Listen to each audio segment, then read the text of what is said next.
it's time to get back on his 2018 Ford Expedition build. This thing finally starts and runs good, besides the exhaust leaking over here on the side where it probably broke the turbo or cracked the exhaust or something like that. But it starts up and runs, and I'll start it up right now for a few seconds.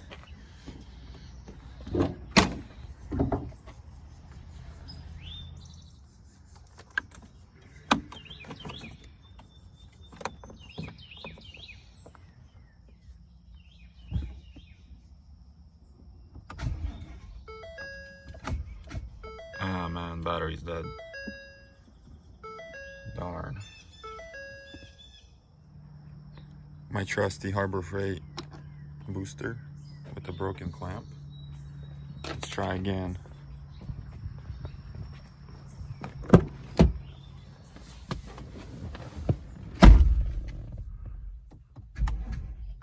Come on. Alright, so I'm gonna let it charge up for a few minutes, but I promise it does start. Just the battery, I guess, goes dead, even though I unplugged it. It's weird, but it runs. What I ended up doing was replacing a bunch of modules under that passenger side dash, which included the body control module, power supply module, also the fuse box over here had to be changed. All of that had to be reprogrammed, and I had to make 2 new keys and program those like 3 times, and it finally worked.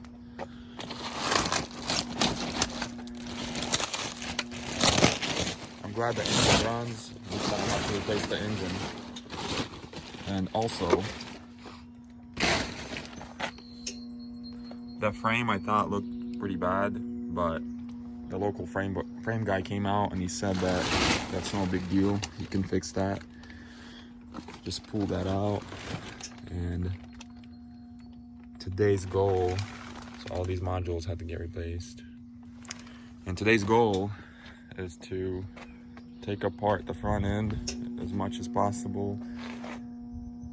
Maybe even pull the engine and transmission out. And then take the whole interior apart. Seats, headliner, dash, everything. Everything's gotta go. And I'm waiting on a call from a junkyard in Virginia.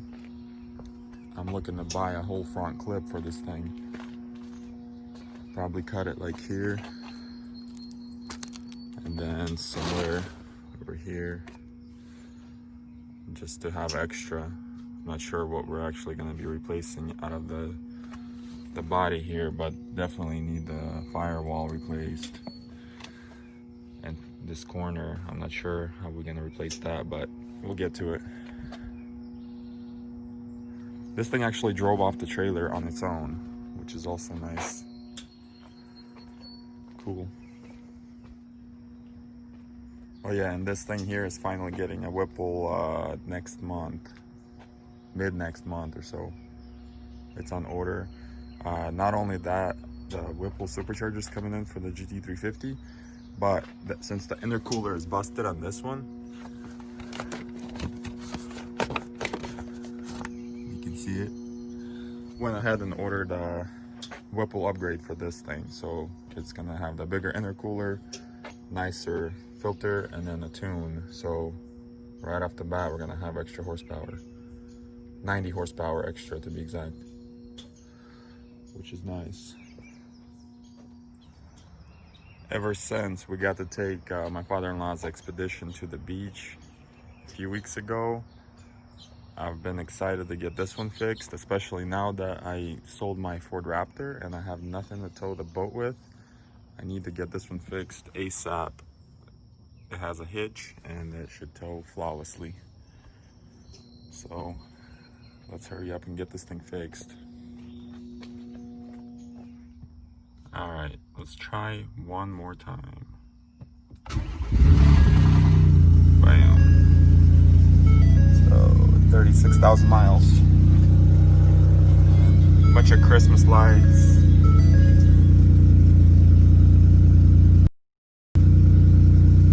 Not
wonder if the AC is still charged up.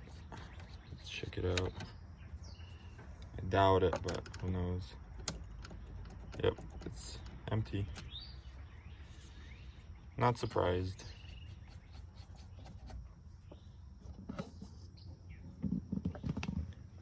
See, this damage over here at the bottom front wasn't there in the pictures or anything. This is a forklift driver and his skills when they load these things up and move them around at the auction. This is what they do. They cause more damage. So because of this, the intercooler's busted, the radiator and the condenser's busted. It just sucks, but it's all right. We'll get it fixed. This headlight here might be okay. I'm not sure if at least one tab is broken off, but the face of the headlight actually looks okay. And these headlights are expensive, but if I'm buying a whole front clip anyways, I'm just gonna replace them both. And why I'm buying the front clip is because once you start buying these little pieces and grills and all that, radiator support, the battery tray, it's just gonna add up to even more than a front clip is worth. And it's just easier to have all the parts on site when you're fixing something like this. But the more I look at it, the less work it is. I feel like it's not as bad. Maybe it's just because it starts now, I feel better about it, but I don't know. We'll get it fixed. There's some coolant in there. I wonder if the radiator is good. Oh yeah, the radiator's good. Wow, okay. That's cool. And I was afraid to run it for long because I thought the radiator was empty. That's nice.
So if you noticed, I've been bagging the bolts and labeling them because this project is gonna take more than a couple of days and probably take like a month or two to complete. So I gotta know what bolts go where, and that's just gonna help out a little bit.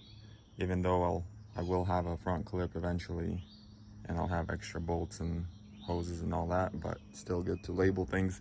Also, don't throw anything away until you complete the project, because you never know, you might need something small off the radiator support that doesn't come with the new one or something, and then you're gonna have to go and spend, you know, extra money on little things, and little things usually cost a lot of money too. So like this hose right here, it got pushed up against the airbox and it snapped the nipple off. Now this whole tube needs to be replaced. down to the turbo. I'm sure that's not a cheap part, and unfortunately it does not come with the new Whipple upgrade. I think these hoses do and all that in the box, but not this part. But it's all right. Also, I've noticed that on both sides on the turbos, this is a twin turbo EcoBoost, on both sides of the turbos, the electronic actuators snapped off on both sides, and I'm hoping I can buy those separate so I don't have to replace the turbos. But we'll see, we'll get to that. Once I get the engine out of the car, I'll be able to inspect it more and see what needs to be replaced while the engine is out, so I don't have to mess with it in the car, because it's really hard to get to things. You can see there's no room on the sides here, so hopefully I can get this engine out, because the way the frame is bent, it seems like the engine is pinched in there. So if I can't get it out, then I guess we'll have to take it to the frame machine and then pull it some and then pull it out. But we'll get to that later.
So I'm at the point where I need to pull the engine out. I'm not sure if I should just pull the engine by itself or pull the engine and transmission all together. It should come out, even though the frame is kind of pinched. The frame pinched the engine in. I'm not sure how much room there is, but I think I know why my power steering isn't working.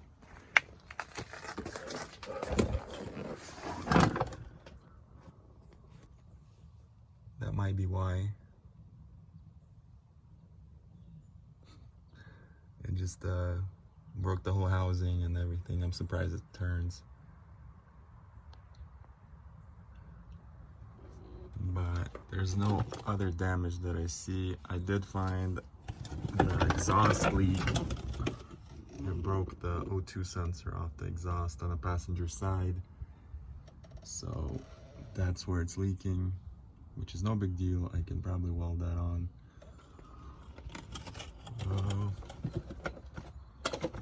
That's all the extra damage that I see that I didn't know about before. Not sure if I should pull the engine here in the driveway or do it at the shop. It would be easier at the shop. I could just lift the whole cab off the frame and pull the engine through the top. Here in the driveway, it might be more complicated because I can't lift the car higher. I don't know if the whole engine and transmission can go through the front like that. Never pulled the engine on the 2018 Expedition, so I'm not sure, but I will look into it and go from there.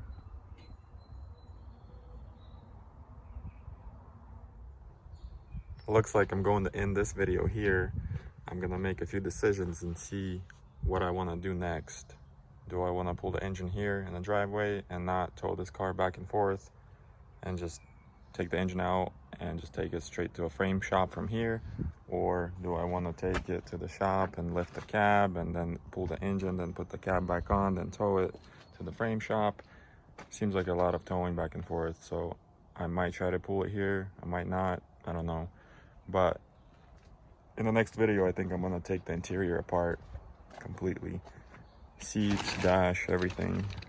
Headliner, sunroof, everything's gotta go. It's a lot of work, but we'll get it done eventually. So stay tuned for the next video. Later.